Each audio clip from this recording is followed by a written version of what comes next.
Margret and H.A. Curious George and the Pizza Party. Written by Cynthia Platt. Illustrated in the style of H.A. by Mary O'Keefe Young.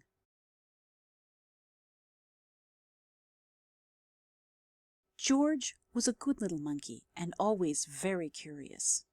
Today, he wasn't just curious, he was excited. So excited, in fact, that he was turning flips and standing on his head. A little girl in George's building had invited him to her pizza party. George had never been to a pizza party before, but he loved parties and he loved pizza, so he knew it had to be good. "George, it's time for the pizza party," said the man with the yellow hat. "Have fun and remember to be on your best behavior." George got to the party in perfect time. "Hi, George," called out the little girl, but oh, what was all of this? The children were wearing puffy white chef's hats and checkered aprons. George got a hat and an apron too. The best was yet to come. They weren't just going to eat pizza, they were going to make it too. "Everyone will get a piece of pizza dough to roll out and make a special pizza," explained the girl's mother. There were many little lumps of dough. "But first, let's play some games," she said. Everyone went into the living room to play pin the pepperoni on the pizza. Everyone, that is, except George. He was curious about those pieces of dough. George thought and thought. If lots of little pieces of dough were good, maybe one huge one would be even better. He gathered the lumps of dough together and squished and squashed them until they became the very biggest piece of dough he'd ever seen. What fun! Maybe rolling it out would be even more fun. George poured flour out on the table, and he rolled and rolled and rolled the dough with a rolling pin. It was messy work. First, he bumped over one of the chairs. Crash! Then he knocked over the sack of flour. Thump! The flour looked like snow lying on the floor of the kitchen. George liked snow, though, so he didn't mind at all. Soon he had gotten the dough nice and thin. But the thinner it got, the farther it spread out. Before he knew it, the dough covered the table, then the chairs, and then George.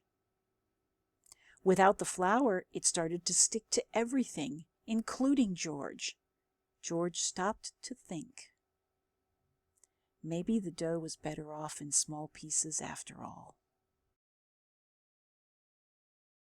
George got a pair of scissors and began cutting up the dough into lots of different shapes. He thought everyone would be pleased. "George, what have you done to the kitchen?" The little girl's mother didn't look very happy. "I think it's time for you to go home now." How surprised and sad George was.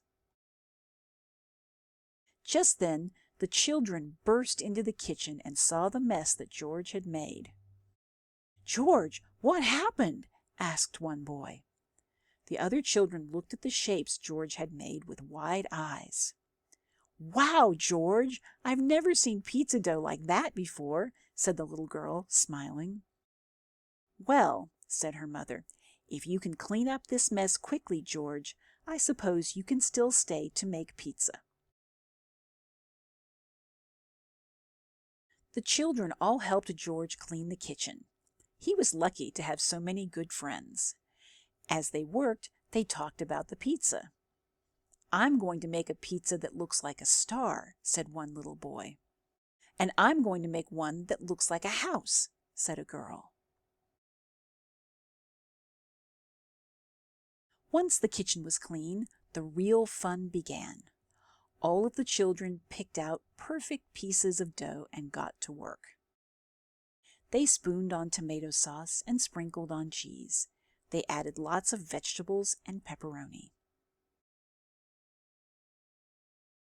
The pizzas looked wonderful. One looked like a rainbow, another like a stop sign, and still another like a balloon. There was even a pizza that looked curiously like George. "Well, George," said the little girl's mother, "the pizzas taste great, and thanks to you, they look wonderful too." Everyone agreed it was the best pizza anyone had ever seen or tasted. For the second time that day, George was so happy that he turned flips and stood on his head. Of course, it was a little harder to turn flips with so much pizza in his belly, but George didn't mind. It had been a wonderful pizza party.